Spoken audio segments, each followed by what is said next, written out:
Bonjour à tous, je suis Nancy Kawaya. Bienvenue sur Vox Africa, vous regardez l'émission Entre-temps.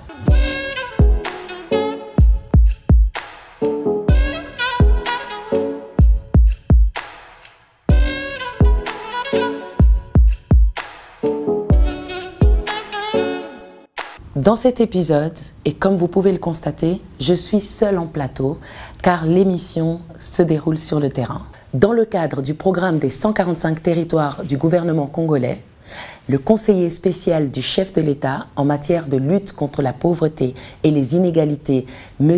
Judé Badibanga, a conduit une délégation de bourgmestres et d'autorités locales congolaises afin qu'elles viennent à la rencontre d'autorités belges pour des échanges de bonnes pratiques et d'expériences afin de développer localement leur territoire. Avec l'équipe, nous avons pu les accompagner sur le terrain. Je vous propose de suivre le document de cette visite.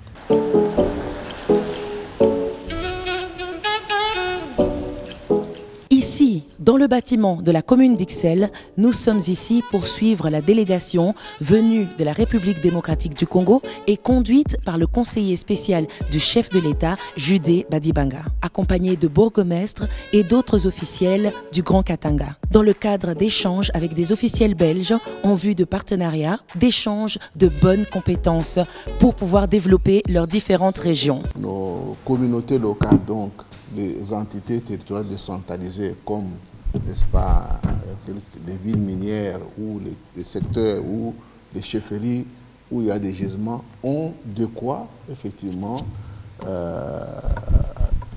initier des projets de développement pour leurs entités. Alors là, les défis sont énormes parce qu'ils n'étaient pas préparés. Donc le code minier a été voté ainsi.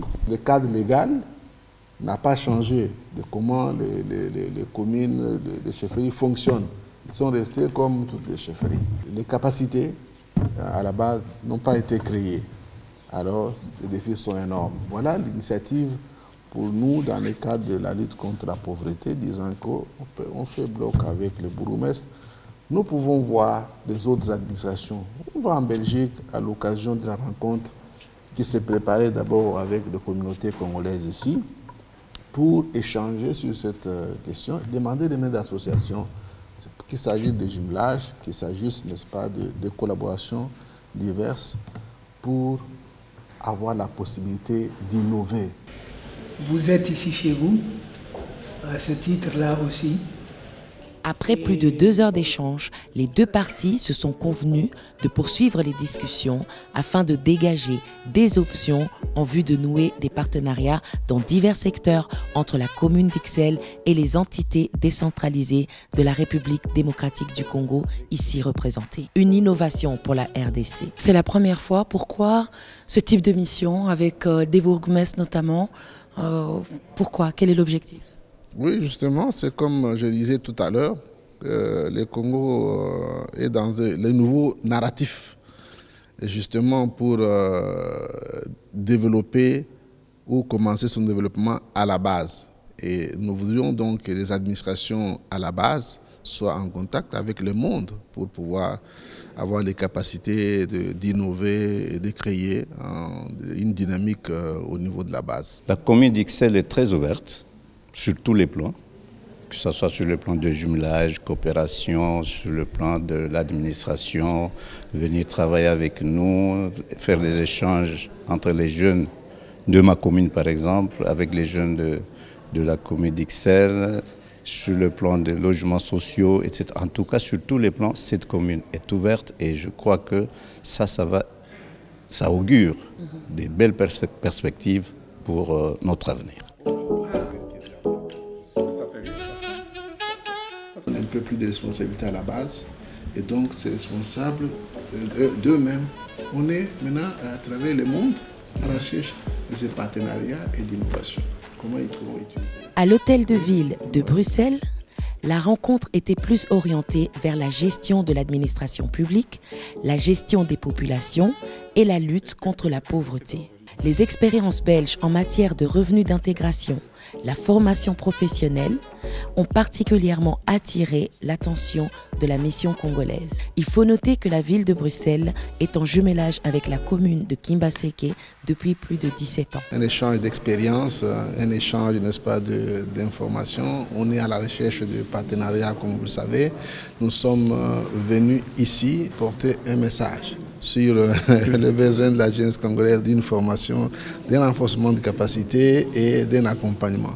Heureusement, nous avons trouvé quand même l'oreille attentive auprès de l'échevin et je pense qu'il faudra le confirmer. Moi, quand je parle du Congo, c'est toujours avec beaucoup de plaisir et je dirais même beaucoup d'amour parce que j'ai toujours eu envie, en tout cas, de travailler avec des Congolais que j'ai côtoyés depuis déjà très longtemps maintenant. Nous avons des projets avec Kinshasa depuis 17 ans déjà. On travaille beaucoup sur le développement d'un véritable état civil dans la commune de Kimbaseke, donc à Kinshasa. Et je vois que c'est un thème qui intéresse nos invités aujourd'hui, qui intéresse Monsieur le conseiller spécial de lutte contre la pauvreté. Et donc, nous, on fera le maximum pour que ce type de projet puisse se développer, évidemment, avec les gens sur place. Il n'est pas question que la ville de Bruxelles donne des leçons, on n'a pas de leçons à donner, mais on est là pour travailler en partenariat et je pense que tout se passe très bien jusqu'à présent. Pour nous, c'est toujours important d'avoir des liens avec les Congolais qui viennent du Congo parce que je dirais que ça fait partie de nos priorités en matière de solidarité internationale. Et vous savez qu'à la ville, il y a une grosse diaspora congolaise qui est présente. Et donc, il y a même des élus d'origine congolaise. Et voilà, je suis contente de pouvoir faire ce lien entre mon pays d'origine et la Belgique, mon pays où je vis, où je travaille. Et je suis toujours contente de pouvoir contribuer à l'amélioration des conditions de vie des Congolais.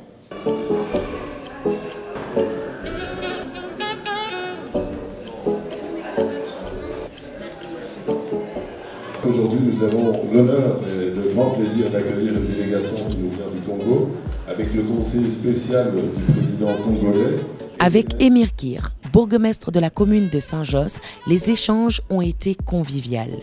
Saint-Josse a une histoire en commun avec la République démocratique du Congo.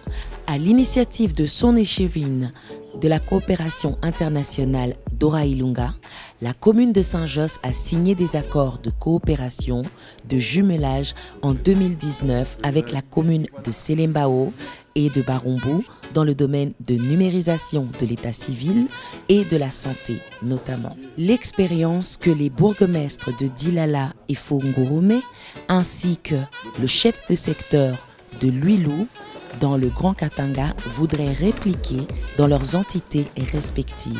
La délégation de la RDC a été conviée à assister à la célébration des 30 ans du service d'accompagnement de la commune de Saint-Josse. Cette audience était d'une très haute facture. Ça nous a permis de découvrir beaucoup de choses. Et comme vous savez, la commune de Fongourumé que je dirige n'existe que depuis 3 ans. Et je crois que dans les 3 ans que nous venons de passer, nous avons fait beaucoup de choses qui avoisinent plus ou moins ce qui se passe déjà ici en Belgique depuis 30 ans. Et bien sûr, nous sommes un peu en retard et nous pensons qu'il y a beaucoup de choses que nous allons pouvoir copier de la Belgique et vice-versa. Nous pensons que dans un échange fructueux, gagnant-gagnant, nous tous, nous pouvons profiter de cette coopération que nous voulons amener chez nous et en Belgique à la fois. C'est un modèle à suivre pour le développement de la base. Et ça va quand même nous inspirer les modèles. Ça fait 30 ans qu'ils ont commencé ici chez eux. Ils ont quand même une expérience que nous, à notre niveau, nous devons suivre ce qu'ils ont fait ici chez nous pour développer nos entités respectives. Donc il est normal qu'on pense à nous quand on vient du Congo. Et on est heureux aujourd'hui que le conseiller spécial du président, avec les bourgmestres, les 3 bourgmestres qui l'accompagnent, sont venus nous faire une visite de courtoisie pour entamer, je dirais, un travail important pour eux. La lutte contre la pauvreté, c'est leur urgence, notamment dans des régions plus reculées du Congo qui méritent une attention. On sait que pour eux, la nécessité, c'est de construire des hôpitaux, des écoles, d'accompagner cette jeunesse qui a besoin d'espoir. Eh bien, nous serons évidemment aux côtés de nos partenaires et nous serons, je dirais, membre de ce beau projet qui est d'aider au développement du Congo, et nous sommes très honorés de cette visite. Et je pense qu'aujourd'hui, ce qui est important, c'est de bien identifier les partenaires, les domaines d'activité dans lesquels on pourrait évoluer ensemble. Et à l'issue, évidemment, de cette rencontre, de ces rencontres, nous allons évidemment tirer des enseignements et pourquoi pas avoir des pistes concrètes de travail. Nous sommes là pour avoir plus ou moins la sensibilisation, je dirais, agressive de notre diaspora et aussi des autorités de la Belgique, parce que nous avons besoin d'innover, nous avons besoin, n'est-ce pas, de créativité, nous avons besoin de pousser plus loin la pauvreté dans le pays.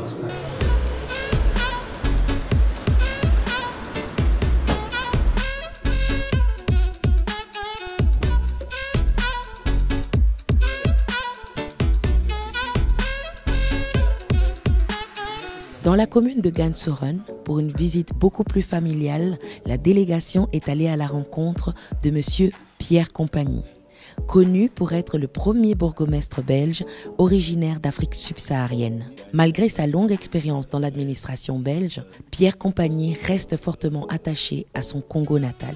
Je sais que bien qu'il est européen, c'est quelqu'un qui a l'âme du Congo et qui peut, d'une façon ou d'une autre, participer non seulement au débat qui se passe dans le pays, mais surtout au renforcement des capacités de ses frères qui sont ses origines. Voilà. Ces échanges ont tourné autour des questions climatiques et de la prévention des forêts et des espaces protégés, pour sensibiliser la population à l'agriculture responsable notamment.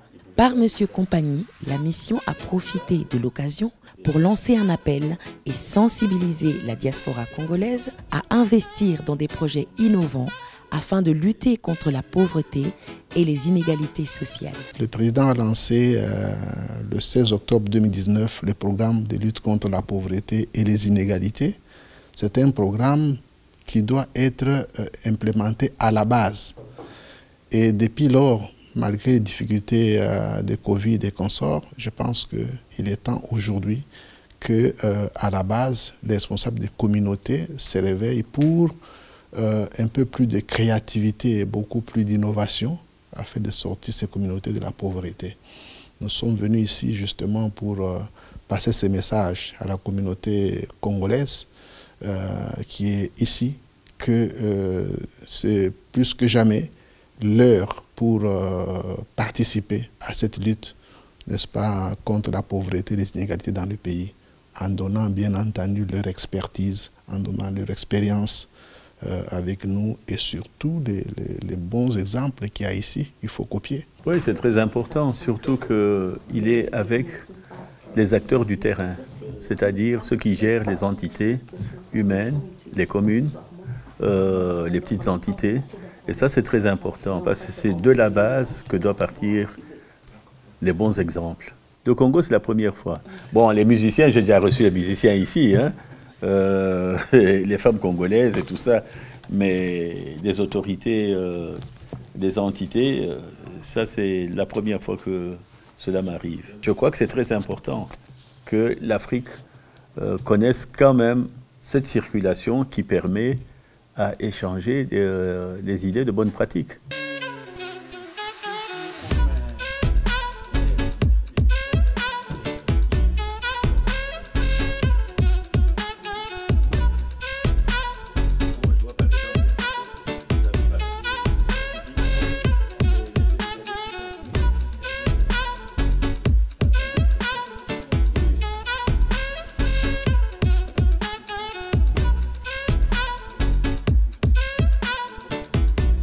Cette visite ne pouvait avoir lieu sans l'étape incontournable qui est celle de l'ambassade de la République démocratique du Congo en Belgique.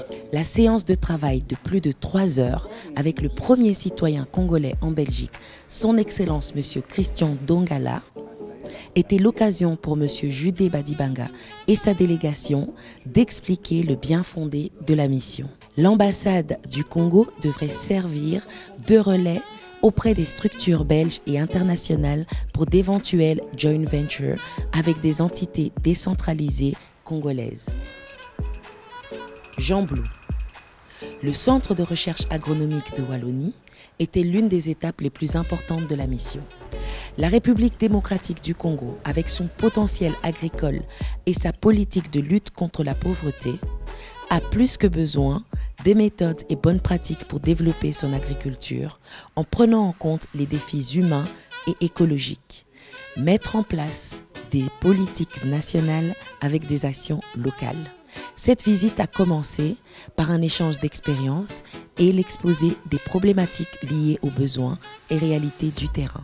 La journée s'est poursuivie par la visite d'une étable expérimentale au CRAO, Centre de recherche agronomique de Wallonie, situé à Jean Blou. Je dirais nos partenaires du Congo, c'est avant tout de bien voir, ok, quels sont les problèmes les plus urgents ou les questions les plus importantes, quels sont les challenges que nous voulons rencontrer aujourd'hui. Ce que nous avons compris des échanges de cette matinée, c'est que c'est avant tout au niveau local que les problèmes se posent. Donc comment monter, je dirais, des activités de développement, je vais dire, qui vont profiter aux producteurs locaux en collaboration avec, je dirais, des chercheurs ou des équipes de recherche du Congo. Mais vraiment axé sur le local. Donc on pense surtout, enfin, moi je pense surtout, il y a la pomme de terre qui peut vraiment apporter un élément nutritionnel important dans certaines zones du Congo. On a parlé du maïs aussi. Et alors à côté de ça, et c'est pour ça que nous nous trouvons ici dans cette étable, un peu vieillotte, mais bon, qu'on va bientôt remplacer, pour tout ce qui est production animale, puisque on est dans des systèmes de production très ce qu'on appelle chez nous polyculture élevage, donc des cultures diverses associées à la production animale. On est venu au niveau de Jean Blou, puisque c'est là où il y a du palpable. Et donc les bourgmestres, ceux qui gèrent les entités territoriales décentralisées, ont bien besoin, n'est-ce pas, d'avoir un contact direct pour régler les problèmes pratiques de leur juridiction. Comment envoyer 2 ou 3 personnes ici pour apprendre, n'est-ce pas, les techniques, n'est-ce pas, agricoles et comment on élève ces bovins pour les aider de manière, n'est-ce pas, rapide au niveau de la base. Au niveau politique, certainement qu'il faut des accords, que c'est à mon niveau, on va travailler, on va continuer les discussions avec les centres Wallonie-Bruxelles à Kinshasa, mais au niveau pratique des collectivités locales, ils ont, n'est-ce pas, les moyens maintenant là et les assurances qu'on peut recevoir ici 2 ou 3 personnes pour pouvoir acquérir les connaissances. Nous sommes dans la base, c'est-à-dire le bourgmestre, nous sommes près de la population. Il fallait qu'on vienne ici, voir l'expérience de nos frères belges, ce qu'ils font comme élevage, comme culture, et pour avoir une idée de ce que nous pouvons transférer chez nous comme expérience. Dans le temps, Fungurume était le grenier. En ce qui concerne la production de la pomme de terre surtout, c'est Fungurume qui nourrissait tout le Grand Katanga, y compris même les 2 Kasaï. Donc pour le moment, avec l'arrivée des entreprises minières, les gens se sont désintéressés de l'agriculture et tout ça donne aux activités minières, artisanales. Et nous voulons cette fois-ci rentrer au premier pas. Nous voulons qu'à côté des mines, qu'il y ait aussi la production agricole. Donc la pomme de terre qui est produite ici, la technique qui est utilisée ici m'intéresse au plus haut point et je pense que très prochainement nous allons nouer des relations avec CRA et nous allons faire une bonne coopération pour que les nôtres puissent venir ici, puiser la technologie et faire de même chez nous pour augmenter la production.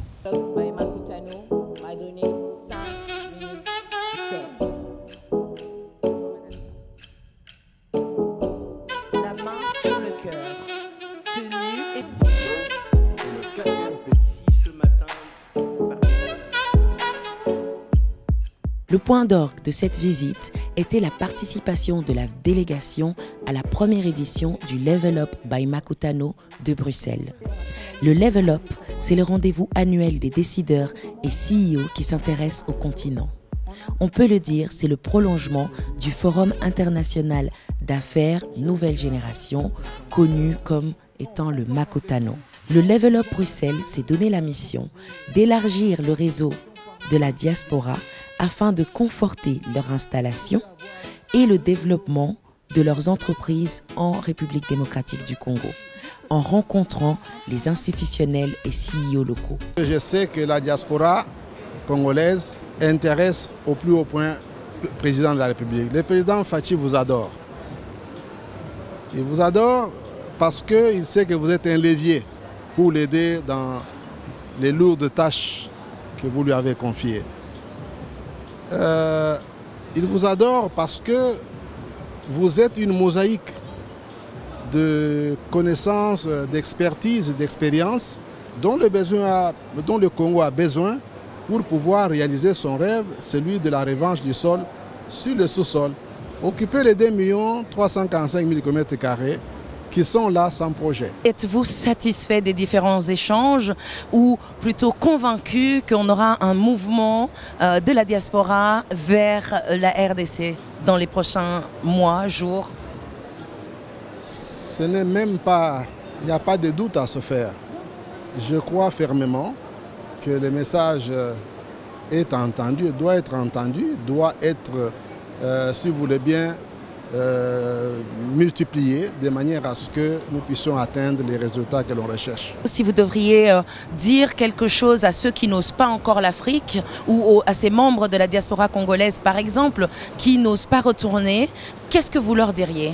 L'avenir du monde se joue en Afrique. Il nous faut toutes les forces vives disponibles. Toutes les énergies sont nécessaires, mais sur le terrain, pour concrétiser nos rêves de ce Congo et de ce continent. Merci à tous de nous avoir suivis. J'espère que ce document vous a plu. Merci à toutes les équipes de Vox Africa qui nous permettent de réaliser un travail de terrain fantastique afin de vous reporter l'information, la véritable information. Merci aux équipes de Londres, Cameroun, Paris, Bruxelles, partout, d'où que vous soyez. Et puis merci à vous qui nous suivez fidèlement dans cette émission Entre-temps. On remercie également le coordonnateur de cette mission qui a coordonné cela depuis Kinshasa, Monsieur David Moudilo. On se dit à très bientôt pour un prochain épisode.